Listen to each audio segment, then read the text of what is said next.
Bienvenue à notre émission Parole d'espoir. Nous avons vu précédemment la première partie de notre sujet du moment qui s'intitule Caractère contre caractère.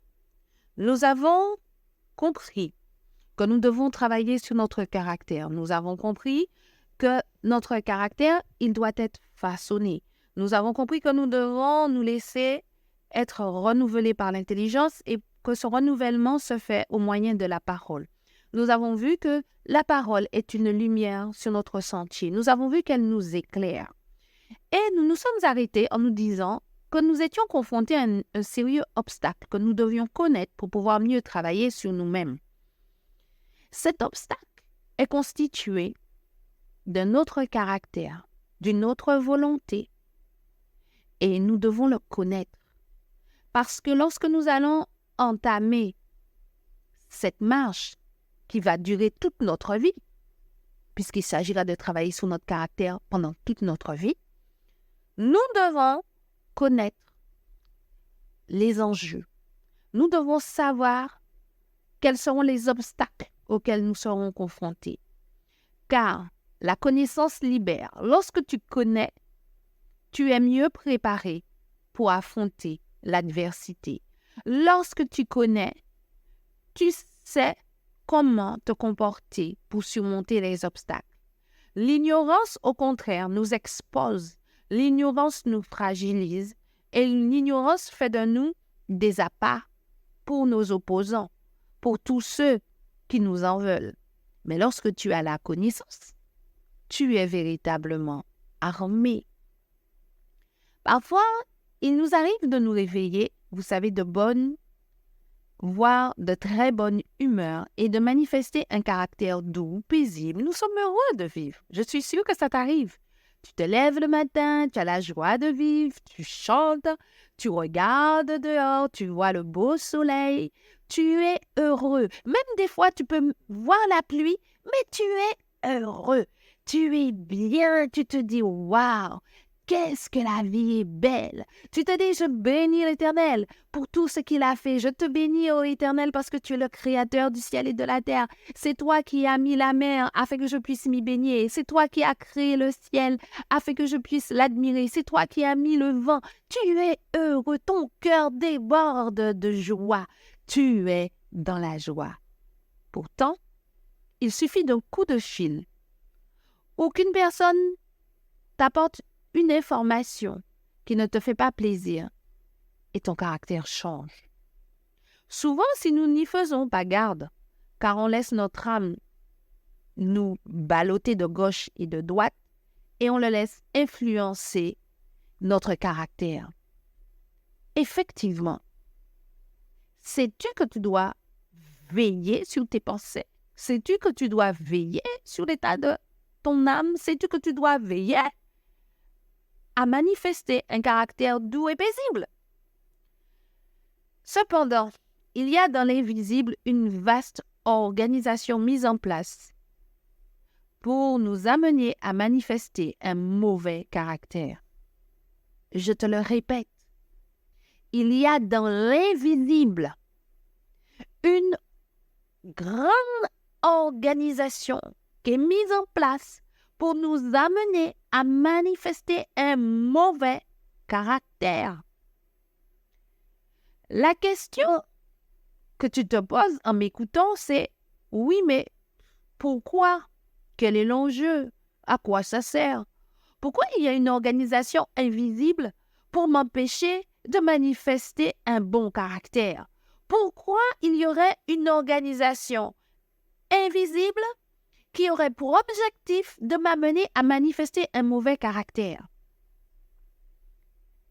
Écoute, lorsque tu manifestes un mauvais caractère, tu ouvres les portes de ton âme.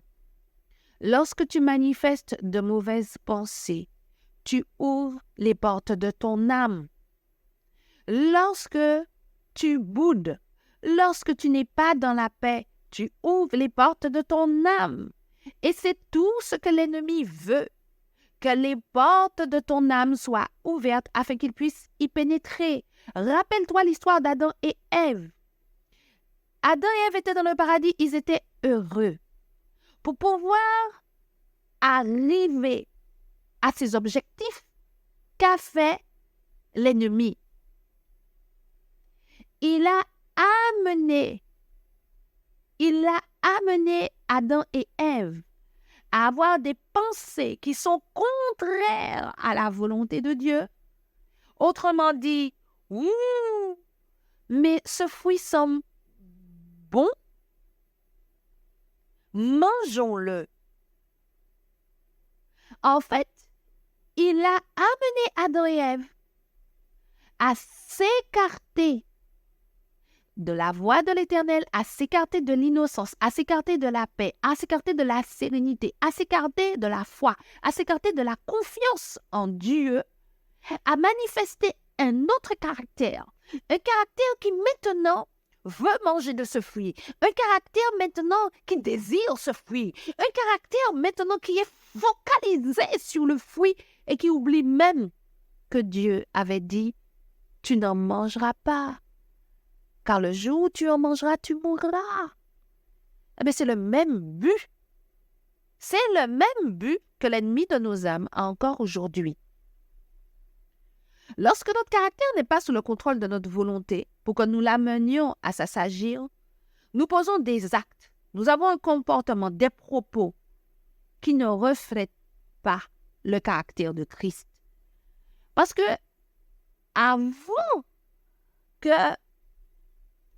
Adam et Ève soient influencés, ils reflétaient le caractère de Christ, un caractère doux, paisible, innocent, un caractère heureux.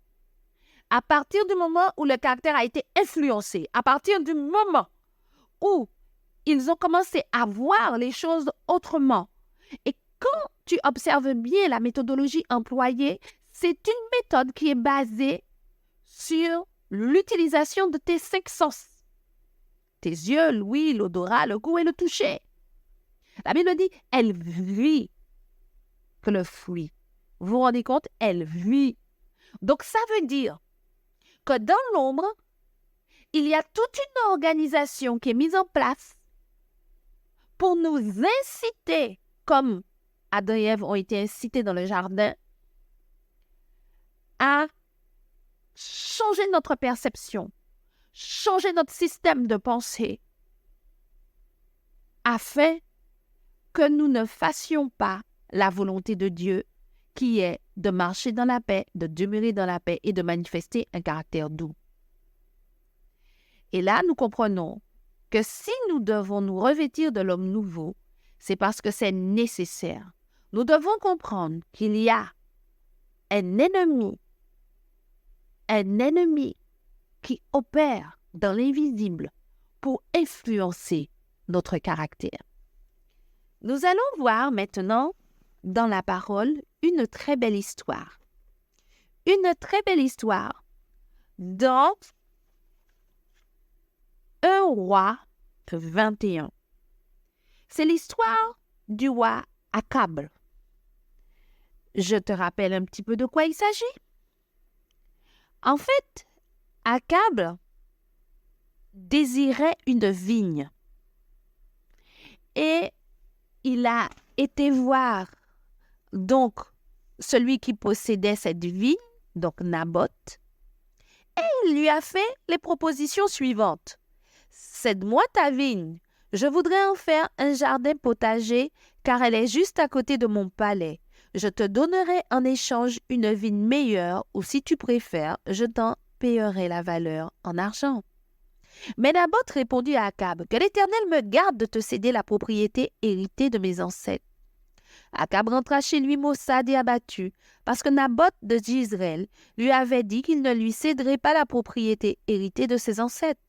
Il se jeta sur son lit, tourna le visage contre le mur et refusa de manger. Sa femme Jézabel vient le trouver et lui demanda « Pourquoi es-tu de si mauvaise humeur et refuses-tu de manger ?» Il lui répondit « J'ai parlé à Naboth de Jezreel. Je lui ai proposé de lui acheter sa vigne ou s'il préférait de l'échanger contre une autre, mais il a répondu « Je ne te céderai pas ma vigne. » Voilà l'essentiel de l'histoire. L'histoire que je viens de lire, je l'ai lue dans la version Bible du Semeur. Regardez ce que dit Jézabel en 1 Roi 21, verset 5. Sa femme Jézabel vint le trouver et lui demanda, regardez, écoutez, pourquoi es-tu de si mauvaise humeur et refuses-tu de manger? Naboth avait un désir. Ce désir n'ayant pas été satisfait, son humeur a changé. Quand l'humeur change, tu deviens une proie facile. Quand ton humeur change, tu deviens faible. Parce que cette humeur-là, c'est son caractère. C'est son caractère. Parce que c'est écrit, pourquoi es-tu de si mauvaise humeur? Mais on aurait pu mettre aussi, pourquoi es-tu de si mauvais caractère? Qu'est-ce qui se passe? Et regardez le scénario. Akab est de mauvaise humeur. Autrement dit, il est de mauvais caractère. Il rentre, il est vraiment de très mauvais caractère.